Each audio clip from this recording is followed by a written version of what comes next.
Times today Telugu TV news కి స్వాగతం. Bulletin లో హెడ్లైన్స్ చూద్దాం. నీకు చేత కాకపోతే రాజీనామా చేయి, నీ సభలకు నేను కరెంట్ ఇస్తా చంద్రబాబు. సోనియా ముందు ఒక చిన్న ప్లకార్డు పట్టుకోలేక మూలన దాక్కున్నావు, సీఎం జగన్ పై పవన్ విమర్శలు. బీజేపీ పార్లమెంటరీ బోర్డు సభ్యుడు doctor K Laxman press meet.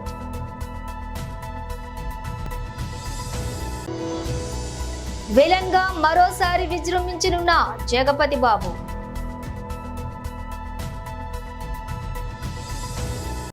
Details చూస్తే టీడీపీ అధినేత చంద్రబాబు మచిలీపట్నం వారాహి విజయబేరి సభలో ప్రసంగించారు. కృష్ణా జిల్లా సాహిత్య సాంస్కృతిక రంగాలకు వేదిక అని అభివర్ణించారు. తాము ప్రజల కోసమే కూటమి కట్టామని అన్నారు. తమ కలయిక స్వార్థం కోసం కాదని చంద్రబాబు స్పష్టం చేశారు. ప్రజలు కూడా తమకు అండగా నిలవాలని పిలుపునిచ్చారు. గతంలో మంత్రులుగా పనిచేసిన ఇద్దరు నానీలు ఈ జిల్లాకు చెందిన వారేనని వ్యాఖ్యానించారు. ఒకడు బూతుల నాని, మరొకడు నీతుల నాని అని ఎద్దేవా చేశారు. ఇక్కడ ఉండే నీతుల నాని మాట్లాడితే రెండు చెప్పులు తీసుకుని కథలు కథలుగా చూపిస్తుంటాడని అన్నారు. నీతుల నాని ఇక నీకు పదవిచ్చింది పవన్ కళ్యాణ్ నన్ను తిట్టడానికా అని ప్రశ్నించారు. నీతుల నాని బందర్లోని ఏం అభివృద్ధి చేశారో చెప్పే దమ్ము నీకుందా అని ప్రశ్నించారు. ఈ సైకో జగన్ ఒక్కో ప్రాంతంలో ఒక్కో సైకాను తయారు చేసి మమ్మల్ని మానసికంగా దెబ్బతీయాలని ప్రయత్నిస్తున్నాడు. కానీ మేం బుల్లెట్లకేం భయపడలేదు, ఈ సైకోలకేం భయపడతామా అంటూ వ్యాఖ్యానించారు. బందర్ బైపాస్ రోడ్లోని నితీష్ అనే వ్యక్తికి 150 కోట్లతో మాల్ కడుతుంటే ఎన్ఓసి ఇవ్వకుండా ఈ నీతుల నాని అడ్డుపడ్డాడని చంద్రబాబు ఆరోపించారు. తెలుగుదేశం బీజేపీ జెండాలు కట్టుకోండి, గాజు గ్లాస్ చేతిలో పెట్టుకోండి. ఎవడైనా అడ్డం వస్తే తొక్కుకుంటూ వెళ్ళండి. ఇంకా ఏదైనా మాట్లాడితే గ్లాస్ మీద దాడి చేస్తే తిరిగి ఆ గ్లాసుని ఏం చేయాలో చేసి చూపించమని మిమ్మల్ని అందరినీ కోరుతున్నా. ఈరోజు ఇక్కడికి వచ్చినప్పుడు పవర్ స్టార్ పవన్ కళ్యాణ్ గారు సినిమాల్లోనే హీరో కాదు, రాజకీయంలో నిజ జీవితంలో హీరో అయినటువంటి పవన్ కళ్యాణ్ గారు నేను మచిలీపట్నం వచ్చినప్పుడు, బందర్ వచ్చినప్పుడు మచిలీపట్నం ఒక్కసారి గుర్తు చేసుకుంటే సాహితీ సాంస్కృతిక రాజకీయ రంగాలకు వేదిక కృష్ణా జిల్లా. దేశానికి మహామహులు అందించిన గడ్డ ఈ కృష్ణా జిల్లా. ఒక్కసారి స్వాతంత్ర సమర యోధుడు, జాతీయ జెండా రూపశిల్పి పింగళి వెంకయ్య తమలో ఈరోజు కృష్ణా జిల్లా మచిలీపట్నంలో ఇవాళ వారాహి విజయబేరి సభ నిర్వహించారు. ఈ సభకు జనసేనాని పవన్ కళ్యాణ్, టీడీపీ అధినేత చంద్రబాబు హాజరయ్యారు. ఈ సందర్భంగా పవన్ కళ్యాణ్ ప్రసంగిస్తూ భారతదేశానికి జాతీయ పతాకం అందించిన పింగళి వెంకయ్యని స్మరించుకుంటున్నానని తెలిపారు. తన జీవితాన్ని ప్రభావితం చేసిన ప్రఖ్యాత తత్వవేత్త ఉప్పులూరి గోపాలకృష్ణమూర్తి మచిలీపట్నంలోనే పుట్టారని వివరించారు. ఆయన పాద పద్మాలకు నమస్కారం చేసుకుంటున్నానని పేర్కొన్నారు. ఇక్కడ ఎంతో మంది యువత ఉన్నారని, ఇంతటి ప్రకృతి వనరులున్న ప్రాంతంలో ఉపాధి లేకపోవడం బాధగా ఉందని అన్నారు. తాము అధికారంలోకి వచ్చాక స్కిల్ డెవలప్మెంట్ ద్వారా ఉపాధి కల్పిస్తామని చెప్పారు. ఇక్కడ ఉన్నటువంటి ఎమ్మెల్యే వారాహి ఎలా వస్తుందో చూస్తా అన్నాడు. నీ తాటాకు చప్పుళ్లకు, నీ ఆకు రౌడీ మాటలకు భయపడతానా? ఇప్పుడు అతడి కొడుకు ఎమ్మెల్యే అభ్యర్థి అంట. ఆయన కొడుకు ఏమైనా దిగొచ్చాడా? అతడి రక్తం ఏమైనా బ్లూ కలర్ లో ఉంటుందా? అతడు దాడులు చేస్తే భరించాలా అంటూ పవన్ కళ్యాణ్ ధ్వజమెత్తారు. ఇప్పుడు ఏ రోజున్నా సరే ఆయన నిజంగా జగన్ లాగా ఉంటే అసలు జగన్ తిరగలిగేవాడా? రోడ్ల మీద తిరగలిగేవాడా? ఆయన నిజంగా ఎంతో చాలా వరకు ప్రజాస్వామ్యాన్ని పరిరక్షించే వ్యక్తి. నేను కూడా ఆయనతో విభేదించాను. నన్నేమో ఆపలేదు, ఎక్కడ నాకేమో పోలీస్ ప్రొటెక్షన్ తగ్గించలేదే, నాకెక్కడ పర్మిషన్ డినై చేయలేదే. అందుకే నాకు ఆయనంటే గౌరవం. ప్రతి నాయకుడికి ఇంకోళ్ళకి విభేదాలు ఉంటాయి పాలసీ పరంగా, అవి ప్రజలకు సంబంధించి తప్ప ఏ రోజు కూడా ఆయన కూర్చొని అప్రజాస్వామికంగా ఆయన ప్రవర్తించాల. జగన్ ఈ రోజు కూర్చొని మేము రోడ్ల మీదకి రావాలంటే అన్ని ఆంక్షలు పెడతాడు. అతనే కొట్టుకొని మా మీద నెపం పెడతాడు. ఇంకొకసారి జగన్ని మీరు కేవలం వచ్చే ఎన్నికలు కాదు, రాజకీయాలను అతని పక్కన పెట్టకపోతే ఆంధ్రప్రదేశ్ కాదు దేశానికి కూడా ఇలాంటి నాయకులు చీడ పురుగులు. మీరు దయచేసి బలంగా పెట్టుకోండి. మీరు గనుక బయటికి వచ్చి బలంగా ఈ రోజున చిన్న చిన్న ఉత్సాహం కాదు, పాలపొంగులకు రాకుండా నిజంగా లోతుగా అధ్యయనం చేయండి. మీ భవిష్యత్తు ఇది. నా భవిష్యత్తుకి ఇబ్బంది లేదు, చంద్రబాబు గారి భవిష్యత్తుకి ఇబ్బంది లేదు, ఆయన కుటుంబానికి ఇబ్బంది లేదు. కానీ ఇన్ని కోట్ల మంది ప్రజల భవిష్యత్తుని ఒకళ్ళు బాధ్యత తీసుకోవాలంటే చాలా కష్టమైన పని. మా సైజులు మేము తగ్గించుకున్నాం. చంద్రబాబు గారు దాదాపు ఎన్డీఏ కన్వీనర్గా ఉండి, జాతీయ స్థాయిలో ఎన్డీఏ కన్వీనర్గా ఉండి ప్రభుత్వాలను నడిపి కేంద్ర ప్రభుత్వానికి కీలకమైన వ్యక్తిగా ఉండి ఈ రోజున తగ్గి ఆయనకి ఎమ్మెల్యేలు కుదించుకొని తగ్గించుకొని వచ్చారు. అలాగే నాకు కూడా ఓట్ పర్సంటేజ్ పెరిగి కూడా నేను తగ్గించుకున్నాం. మనకి బలమైన బందర్ను కూడా తెలుగుదేశం పార్టీకి వదిలేసాం ఈ రోజున కొల్లు రవీంద్ర గారిని గెలిపించడానికి. దీనికి కారణం ఏంటంటే ఓటు చీలకూడదు. ఎందుకు చీలకూడదు? మీ భవిష్యత్తు కోసం, మీకోసం పనిచేసే వాళ్ళు కావాలి, రైతాంగాని కోసం నిలబడగలిగే వాళ్ళు కావాలి, మత్స్యకారుల కోసం నిలబడగలిగే వాళ్ళు కావాలి, అలాగే కూర్చోబెట్టి యువతకు ఉపాధి అవకాశాల కోసం నిలబడగలిగే వాళ్ళు కావాలి. అసెంబ్లీ అంటే బూతులు తిట్టేవాళ్ళు, వ్యక్తిగత జీవితాన్ని నిందించేవాళ్ళు మీ భవిష్యత్తు కోసం ఎప్పుడు ఆలోచిస్తారు? నిజంగా చెప్తున్నాను, మేము మీకోసం మీరు ఊహించుకోండి. ఫస్ట్ టైం అసెంబ్లీలో 5 సంవత్సరాల తర్వాత డిబేట్స్ చాలా ఆరోగ్యవంతంగా ఉంటాయి. రోడ్లు, మౌలిక వసతులు, కనీసం రోజుకి మనకి కనీసం కొన్ని బిందెలు నీళ్లు వచ్చేలాగా ప్రతి ఇంటికి ఇవన్నీ చేయగలం మేము కూర్చోబెట్టి. అందుకని మీ భవిష్యత్తు కోసం వచ్చాం ఈ రోజున. ఎవ్వరికి సరదా కాదు, ఇదంతా తగ్గించుకొని మరీ వచ్చాం. మనకి బందర్ ఎంపీగా మనకి వల్లభనేని బాలశౌరి గారు పోటీ చేస్తున్నారు గాజు గ్లాస్ గుర్తు మీద. కొల్లు రవీంద్ర గారు సైకిల్ గుర్తు మీద మనకి తెలుగుదేశం నుంచి పోటీ చేస్తా ఉన్నారు. జగన్కి ఏదైనా మాట్లాడితే మండదా అని మాట్లాడతారు. జగన్ నీకు ఎందుకు మండదు మేము చెప్తాం. నీకు జగన్కి రాయేసినందుకు చాలా మండిందంట. బీజేపీ పార్లమెంటరీ బోర్డు సభ్యుడు doctor K Laxman press meet. Friends అందరికీ నమస్కారం. రాష్ట్ర భారతీయ జనతా పార్టీ తరఫున మీడియా మిత్రులకు, ప్రపంచవ్యాప్తంగా ఉన్నటువంటి రామభక్తులకు, హిందువులందరికీ కూడా శ్రీరామ నవమి పండుగ శుభాకాంక్షలు తెలియజేస్తూ, అయోధ్యలో భవ్యమైన రామ మందిరం నిర్మాణం తర్వాత మొదటి శ్రీరామనవమి ఉత్సవాలు అయోధ్యలో అంగరంగ వైభవంగా ఉత్సవాలు ఘనంగా జరిగినాయి. ప్రపంచవ్యాప్తంగా కూడా ఇవాళ హిందువులందరూ కూడా భక్తిపూర్వకంగా పండుగను జరుపుకోవడమే కాకుండా రామమందిర నిర్మాణం పట్ల ప్రజలు సంతోషాన్ని వ్యక్తం చేస్తూ ఒక గొప్ప ఆధ్యాత్మిక కేంద్రంగా ప్రపంచంలోనే అయోధ్య తీర్చిదిద్దబడడం, ఆ ఖ్యాతి మోదీ గారికి దక్కడం,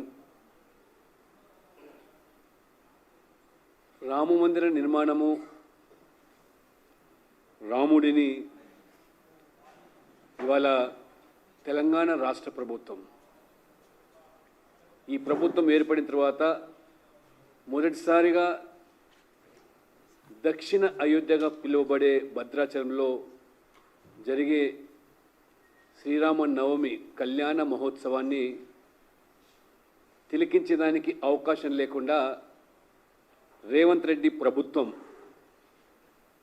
ఎన్ని కుట్రలు పన్నిందో, ఎన్ని పన్నాగాలు పన్నిందో, రాముడిని రాజకీయాలతో ముడిపెట్టి ఎన్నికల కోడ్ నెపంతో అడ్డుపడే ప్రయత్నం చేసినప్పటికీ భారతీయ జనతా పార్టీ రాష్ట్ర పార్టీ, కేంద్ర పార్టీ యొక్క మరి సహకారంతో ఎలక్షన్ కమిషన్ ఏదైతే లైవ్ టెలికాస్టు ఏదైతే నిలిపివేయడం జరిగిందో దాన్ని తిరిగి పునఃప్రారంభించడానికి తీసుకున్న చర్య ఇది రామ భక్తుల విజయంగా భావిస్తూ ఇది ఇప్పటికైనా కాంగ్రెస్ పార్టీ రేవంత్ రెడ్డి గారు హిందువులను అవమానపరచడము, హిందువుల మనోభావాలు గాయపరచడము లౌకికవాదం అని చెప్పి అది భావిస్తే మూర్ఖత్వం అవుతుంది. ఖచ్చితంగా రాజకీయ మూల్యం మీరు చెల్లించుకుంటారని చెప్పి ఈ సందర్భంగా తెలియజేస్తూ, నరేంద్ర మోడీ గారు ఏదైతే పిలుపునిచ్చారో కాంగ్రెస్ ముక్త్ భారత్, ఆ పిలుపుకు అనుగుణంగా దేశవ్యాప్తంగా ప్రజలు స్పందిస్తూ మోదీ నాయకత్వాన్ని బలపరుస్తూ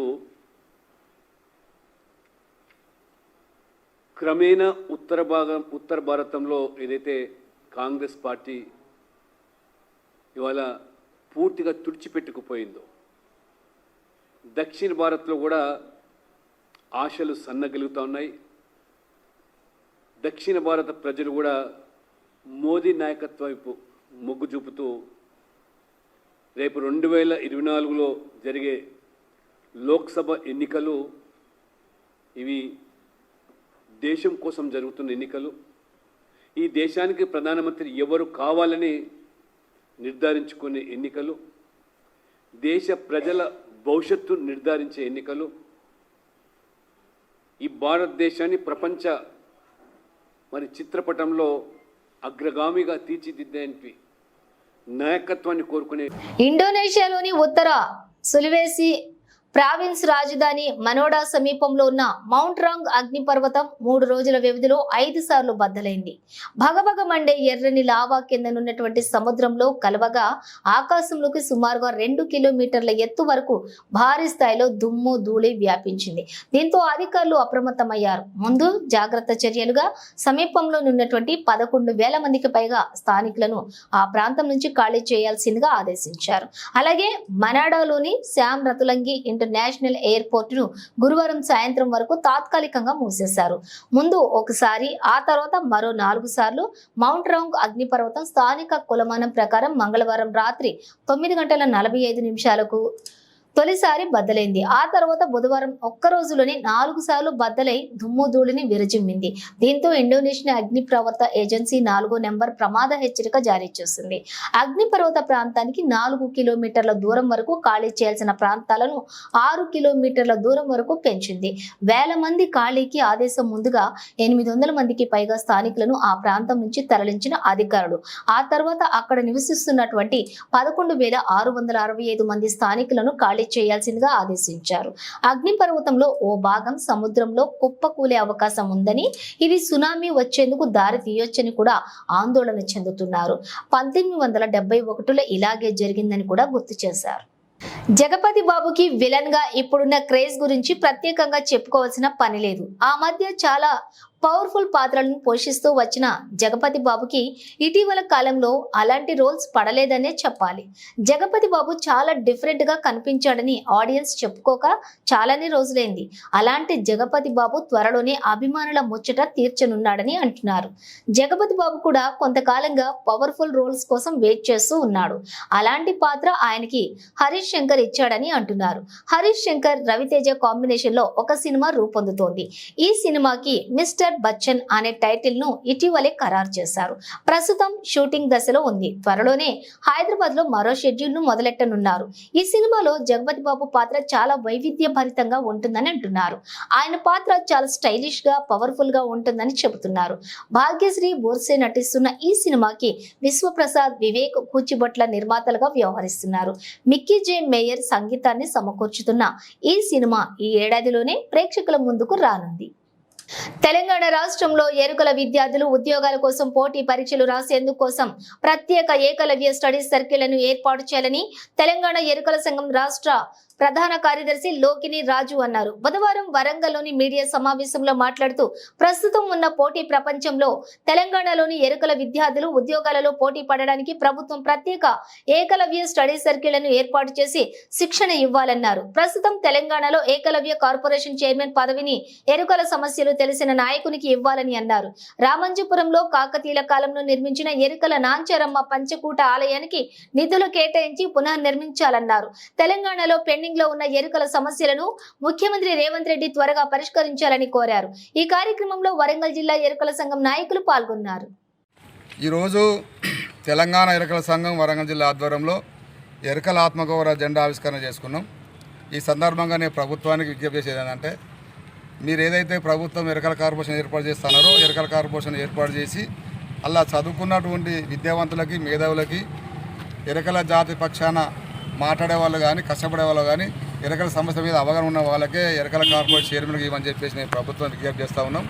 రెండవది, ఏదైతే కాకతీయులు కట్టినటువంటి మరి ఎరుకల నాంచారమ్మ దేవాలయాన్ని పరిశీలించి మళ్ళీ పునఃపరిశీలించి వెంటనే మళ్ళీ కలెక్టర్ గారితో మాట్లాడి వెంటనే మాకు పునర్నిర్మించమని చెప్పేసి మేము ప్రభుత్వాన్ని విజ్ఞప్తి చేస్తూ ఉన్నాం. ఇప్పుడు అలాగనే హైదరాబాద్ కేంద్రంగా మరి ఎరుకల విద్యార్థుల కోసం ఏకలవ్య కోచింగ్ సెంటర్ని ఏకలవ్య శిక్షణ కేంద్రాన్ని ప్రత్యేకంగా హైదరాబాద్ కేంద్రంగా ఏర్పాటు చేయించి మేము ప్రభుత్వాన్ని విజ్ఞప్తి చేస్తూ ఉన్నాం. అదే కాకుండా ఏదైతే మరి పందులు పెంచుకునే కుటుంబాల కోసం గత ప్రభుత్వం ఎరుకల ఎంపవర్మెంట్ స్కీమ్ 60 కోట్లు కూడా మళ్ళీ యథావిధిగా అమలు చేసి ఆ కుటుంబాలు బతికే విధంగా ఊరికి దూరంగా ప్రభుత్వ స్థలాలు ఇవ్వని చెప్పి మేము ప్రభుత్వాన్ని కోరుతా ఉన్నాం. ఏదైతే గత ప్రభుత్వం ఎమ్మెల్సీకి అనౌన్స్ చేసిందో అటువంటి ఎమ్మెల్సీని కూడా మళ్ళీ మీ ప్రభుత్వం పునఃపరిశీలించి మళ్ళీ ఆ ఎమ్మెల్సీ స్థానాన్ని మా ఎరుకల స్వామి వర్గానికి ఇవ్వని చెప్పి మేము ప్రభుత్వాన్ని కోరుతా ఉన్నాం. దయచేసి ఇవన్నీ కూడా కేంద్ర రాష్ట్ర ప్రభుత్వం రేవంత్ రెడ్డి గారు రాష్ట్ర ముఖ్యమంత్రి గారు మాకు నమ్మకం ఉన్నది, మాకు విశ్వాసం ఉన్నది. మీరు అంటే అభిమానం. కాంగ్రెస్ ప్రభుత్వం అంటేనే ఇందిరమ్మ రాజ్యం కాబట్టి సమన్వయం జరుగుతుందని చెప్పి మేము కోరుకుంటాం. మా తాత ముత్తాతలు కూడా కాంగ్రెస్ పార్టీ నుంచి ఉన్నటువంటి వాళ్ళు కాబట్టి దయచేసి కాంగ్రెస్ పార్టీ మాకు అభిమానం ఉన్నది. ఖచ్చితంగా మా ఎరుకల జాతిని గుర్తించి మా సామ్య వర్గానికి అన్ని విధంగా మీరు ఆదుకోని చెప్పేసి మీ ప్రభుత్వానికి విజ్ఞప్తి చేస్తూ ఉన్నాం. జై ఎరుకల, జై ఎరుకల. నా పేరు లోకిన్ రాజు, నేను తెలంగాణ ఎరుకల సంఘం రాష్ట్ర ప్రధాన కార్యదర్శిని. ఎమ్మిగనూరు నియోజకవర్గంలో ఎన్నికల నామినేషన్ ఉత్తర్వుల మేరకు 4వ ఎన్నికల ప్రక్రియ ప్రారంభమవుతుందని ఫామ్ 1 నోటిఫికేషన్ 18వ తేదీన ఇస్తామని ఆర్ఓ చిరంజీవి తెలిపారు. ఈ సందర్భంగా మండల తహసీల్దార్ కార్యాలయం నందు ఏర్పాటు చేసిన మీడియా సమావేశంలో వారు మాట్లాడుతూ 18వ తేదీ నుండి 25వ తేదీ వరకు ప్రభుత్వ సెలవు రోజులు మినహాయించి మిగిలిన రోజులలో ఉదయం 11 గంటల నుంచి మధ్యాహ్నం 3 గంటల వరకు నామినేషన్లు స్వీకరించబడుతుందని తెలిపారు. స్వీకరించబడిన నామినేషన్లను 26వ తేదీ 11 గంటలకు స్క్రూటినీ చేయబడుతుందని అన్నారు. స్క్రూటినీ తర్వాత వ్యాలిడిటీ ఉన్న నామినేషన్లలో ఎవరైనా విత్డ్రాలు చేసుకోవాలనుకుంటే 29వ తేదీ మధ్యాహ్నం 3 గంటల లోపు అభ్యర్థి ఎన్నికల ఏజెంట్ గాని ప్రతిపాదకుడు గాని ఆథరైజ్డ్ చేసుకుంటే అలాంటి వాటిని విత్డ్రాకు అంగీకరిస్తామని అన్నారు. 29వ తేదీ 3 గంటల లోపు విత్డ్రాలు అయిపోయిన తరువాత ఎవరైతే పోటీలో ఉంటారో ఆ అభ్యర్థి జాబితా ప్రకటించడం జరుగుతుందని తెలిపారు. వాళ్లకు సింబల్ ఆర్డర్ ప్రకారం కేటాయించడం జరుగుతుందని తెలిపారు. ఎవరైనా గరిష్టంగా 4 నామినేషన్లు వేయవచ్చని, గుర్తింపు పొందిన రాజకీయ పార్టీలు జాతీయ స్థాయిలో గాని రాష్ట్ర స్థాయిలో గాని ఉంటే వారికి మాత్రం ఒక ప్రపోజల్ ఉంటే సరిపోతుందని తెలిపారు. మిగిలిన వారికి అందరికీ 10 మంది ప్రపోజల్స్ ఉండాలన్నారు. ఈ ప్రపోజల్స్ ఖచ్చితంగా ఈ నియోజకవర్గంలో ఒక ఓటరై ఉండాలని, అభ్యర్థి మాత్రం ఆంధ్రప్రదేశ్ లో ఎక్కడైనా ఓటరై ఉండాలని అన్నారు. తర్వాత నామినేషన్స్ ఒక్కొక్క అభ్యర్థి 4 సెట్ల వరకు వేయచ్చు. గుర్తింపు పొందిన జాతీయ రాజకీయ పార్టీలు లేదా రాష్ట్ర పార్టీలు, జాతీయ పార్టీలు, గుర్తింపు పొందిన పార్టీలు ఏవైతే ఉంటాయో వాటికి అభ్యర్థి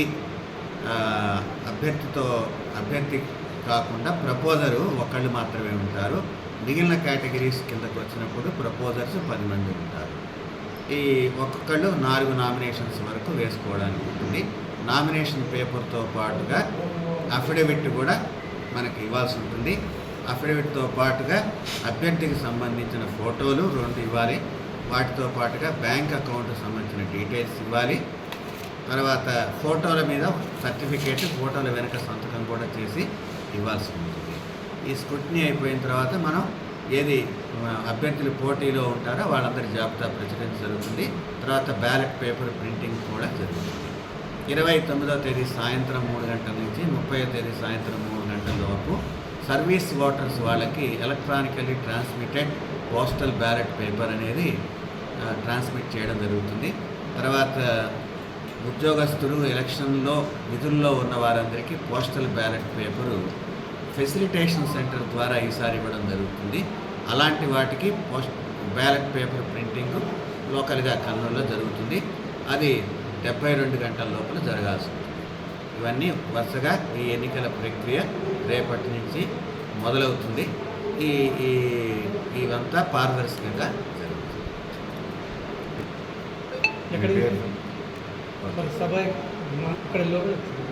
లోనే నామినేషన్లు తీసుకోవడం జరుగుతుంది. ఆర్ఓ రూమ్ ఇదే ఇక్కడే జరుగుతుంది. భద్రాద్రి కొత్తగూడెం జిల్లా చెర్ల మండలంలోని పాత చెర్ల గ్రామంలో శ్రీ సీతారామ లక్ష్మణ భక్తాంజనేయ స్వామి ఆలయంలో అత్యంత వైభవంగా కళ్యాణ మహోత్సవం నిర్వహించారు. సీతారాముల కళ్యాణం కనులార తిలకించేందుకు భక్తులు అధిక సంఖ్యలో విచ్చేశారు. సీతారామ స్వామివారి పెళ్లి అలంకరణలో ముస్తాబై భక్తులకు రంజింపచేశారు. అభిజిత్ లగ్న గడియలలో సీతమ్మ మెడలోని రామయ్య వేద మంత్రాల సాక్షిగా మాంగళ్య ధారణ చేశారు.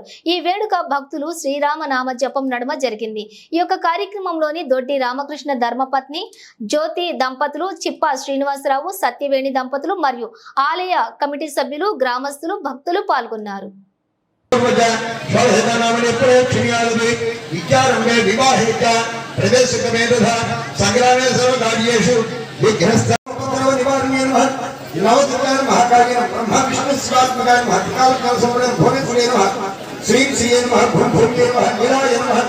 सर्वमंगलाय नमः कुंकुमार्चनां समर्पयामि धूपं समर्पयामि दीपं संदर्शयामि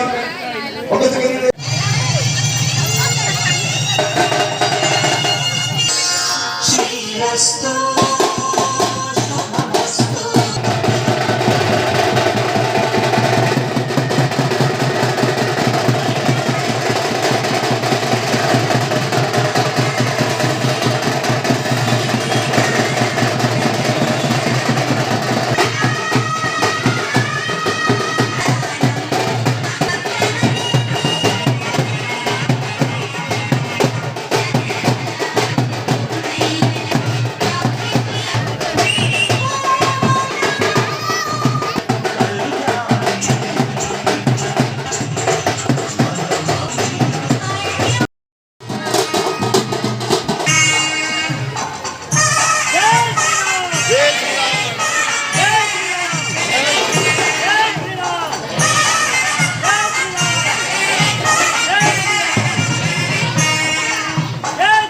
ఉపవీతార్థం యజ్ఞోపవీతార్థం అని ప్రచురవేయండి. యజ్ఞోపవీతార్థం అక్షతాన్ని సమర్పయామి శ్రీగంధం జీలకర్ర బెల్లం ముక్క కొబ్బరికాయ ఒకటి తెచ్చారా పుష్పాన్ని సమర్పయామి. 2 పూలు పెట్టండి. ఇక్కడ గణపతి దగ్గర 2 పూలు పెట్టండి. పుష్పాన్ని సమర్పయామి. అక్షతాన్ని సమర్పయామి. కపిలాయ నమః, గజేర్నికాయ నమః, లంబోదరాయ నమః, గణాధిపాయ నమః, సోమకేతవే నమః, గణాధ్యక్షాయ నమః, బాలచంద్రాయ నమః, గజాననాయ నమః, వాగనాయ గౌరీపుత్రాయ శ్రీ గణేశ. బులెటిన్ ముగించే ముందు హెడ్లైన్స్ మరోసారి. నీకు చేత కాకపోతే రాజీనామా చేయి, నీ సభలకు నేను కరెంట్ ఇస్తా చంద్రబాబు. సోనియా ముందు ఒక చిన్న ప్లకార్డు పట్టుకోలేక మూలన దాక్కున్నావు, సీఎం జగన్ పై పవన్ విమర్శలు. బీజేపీ పార్లమెంటరీ బోర్డు సభ్యుడు doctor K Laxman press meet.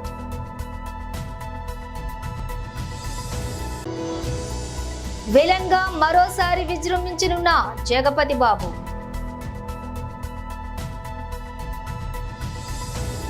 ఇవి బులెటిన్ విశేషాలు. మరో బులెటిన్ తో మళ్ళీ కలుద్దాం.